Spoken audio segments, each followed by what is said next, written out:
Allah memerintahkan beliau menempatkan Ismail dan ibunya terpisah dengan Bunda Sarah.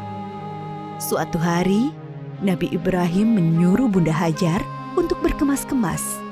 Mereka akan mengadakan perjalanan jauh. Ismail yang masih menyusu pada ibunya tentu dibawa pula. Mereka melintasi rute yang panjang dan akhirnya sampailah ke suatu tempat yang sangat gersang. Tidak ada pohon-pohonan tempat bernaung, udaranya pun panas. Yang ada hanyalah hamparan pasir dan bukit-bukit berbatu. Nabi Ibrahim turun dari kendaraannya, kemudian menurunkan istri dan anaknya. Tanpa berkata apa-apa, beberapa saat kemudian, beliau beranjak dan pergi meninggalkan keluarganya. Ibunda Hajar yang melihat keanehan ini segera berteriak memanggil, "Ibrahim, hendak kemana? Kenapa kau biarkan kami sendirian di sini?" Nabi Ibrahim tidak menjawab, hanya menunduk terus berjalan. "Ibrahim, apakah ini perintah Allah?" Iya. "Kalau begitu aku yakin Allah tidak akan membiarkan kami." Ibunda Hajar begitu sabar dan ridho pada keputusan Allah. Nabi Ibrahim sebenarnya tidak tega meninggalkan keluarganya di tempat terpencil dan gersang itu. Tetapi keyakinan akan kebenaran Allah dan kemurahan Allah menjadikan beliau mematuhi perintah yang sulit ini. Dengan berlinang air mata, beliau berdoa sebelum kembali ke Palestina. Tuhanku, aku telah menempatkan keluargaku di tempat gersang ini, di dekat rumah-Mu, Ka'bah. Mudah-mudahan mereka menegakkan sholat dan jadikanlah hati manusia senang kepada mereka. Dan berikanlah mereka rizki buah-buahan supaya mereka bersyukur.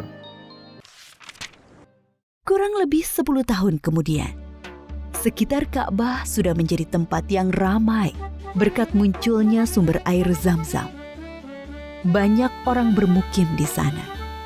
Ibunda Hajar dan Ismail sangat dihormati oleh penduduk karena mereka dianggap pemilik sumber air itu. Ismail tumbuh menjadi anak yang tampan, santun, dan sabar. Suatu ketika, Nabi Ibrahim mengunjungi keluarganya di Mekah. Setelah beberapa lama tinggal di sana, suatu malam beliau bermimpi menyembelih Ismail. Nabi Ibrahim termangu-mangu memikirkan mimpinya. Wahyu dari Allah atau godaan setan? 2 malam berikutnya, mimpi yang sama terulang. Maka pagi harinya, setelah mimpi yang ketiga, beliau yakin ini perintah Allah yang harus dilaksanakan walaupun terasa sangat berat di hati. Nabi Ibrahim bermusyawarah dengan keluarganya tentang mimpi itu. Anakku, aku melihat dalam mimpi, aku menyembelihmu. Pikirkan, apa pendapatmu? Ismail sangat memahami bahwa ayahnya adalah Nabi Allah. Mimpi para nabi adalah wahyu ilahi. Dengan mantap dia menjawab, Ayah, laksanakan perintah Allah. Insya Allah, aku akan sabar menerimanya. Bertambah rasa syukur Nabi Ibrahim. Bertambahlah kecintaan kepada anaknya. Bertambah mantap pula hati beliau melaksanakan perintah yang sulit itu. Berangkatlah Nabi Ibrahim dan Ismail menuju Mina, tempat penyembelihan. Sepanjang jalan, iblis menggoda mereka agar mengurungkan niat pengorbanan Ismail. Ibrahim, dasar ayah tidak punya perasaan. Anak sendiri mau disembelih. Ingat, kau berdoa puluhan tahun meminta anak. Allah sudah memberimu anak yang soleh. Sekarang kau mau sembelih, ha? Nabi Ibrahim mengambil kerikil-kerikil dan melempari iblis. Beliau tidak bergeming dengan godaan-godaan itu. Hatinya dipenuhi keyakinan yang mantap kepada Allah. Begitu pula Ismail. Sampai di tempat penyembelihan, Nabi Ibrahim membaringkan Ismail, bersiap mengayunkan golok yang tajam ke leher anaknya. Lalu Allah berfirman, "Hai Ibrahim, engkau telah menaati perintahku. Ini adalah perintah yang sulit. Aku memberi balasan orang-orang yang berbuat baik." Allah mengganti Ismail dengan seekor domba yang besar. Itulah yang kemudian disembelih sebagai kurban, sedangkan Ismail tidak jadi disembelih.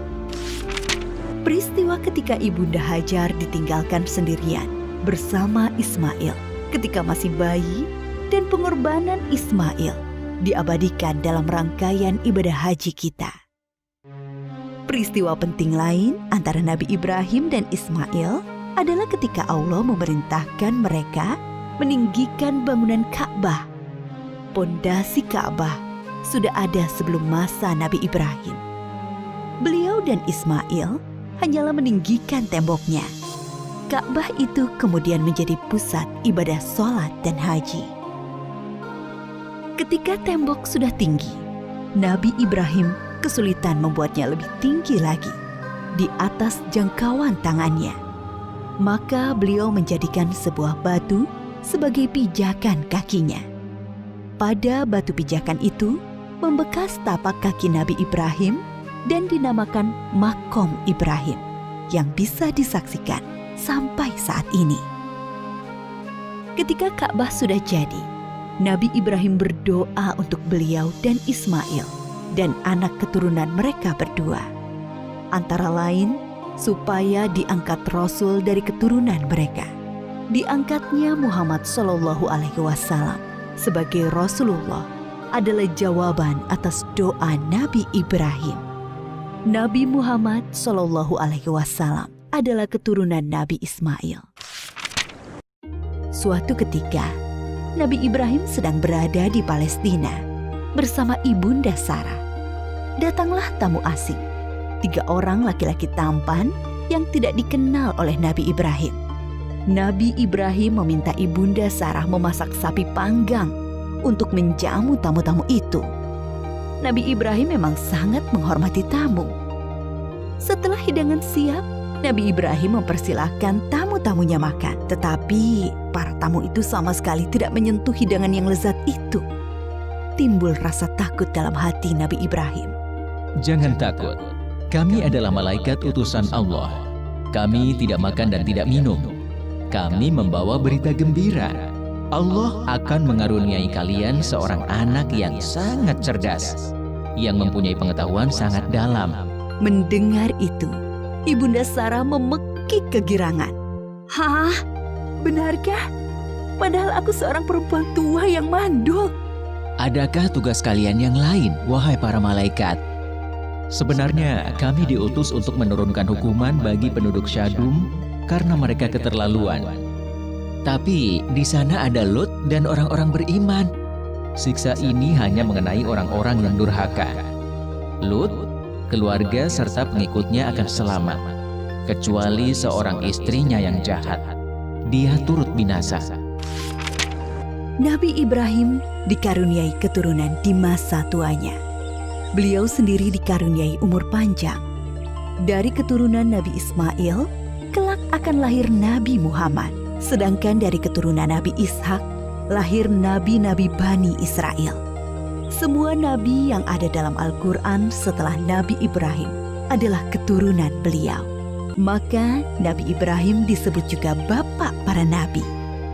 Nabi Ibrahim disebut juga sebagai bapak tauhid yang pertama mengajarkan bahwa Allah adalah Tuhan semesta alam. Para nabi sebelumnya hanya mengajarkan sebatas Tuhan suatu kaum. Nabi Ibrahim diberi gelar Khalilullah, artinya kekasih Allah.